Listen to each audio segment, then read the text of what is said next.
abadde tabeera abadde abeera ku kizinga kati eyo gye bamujjenga embeera abantu b'oku kizinga eyo tebajjanjaba babaleka bulesi kati ono n'agamba waaye muganda wange kankole ki kamujjeyo ajja ombeere naye wano ndabe engeri gye mujjanjabamu naye munnange ebintu bizze bubi omusajja tamaze wano yadde ennaku ezi wadde ennaku bbiri n'afa uya bwalaja na musajja wattu ayina okukaaba kubanga oli muganda we mbadde nteesa nti tufuneyo obusente bwe tusonga otyo tufuneyo kofini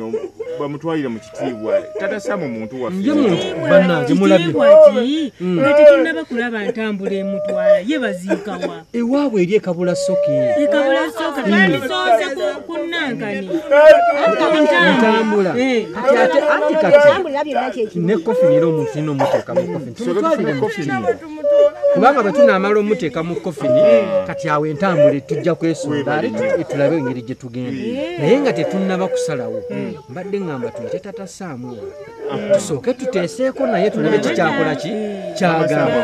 tata Saamu mama mutuyite taata jangu tulabe wanji naye guma kubanga olabye naye tokaaba nnyo taata beera musajja akakane tulabe kati abatuuze babadde bateesa tata Saamu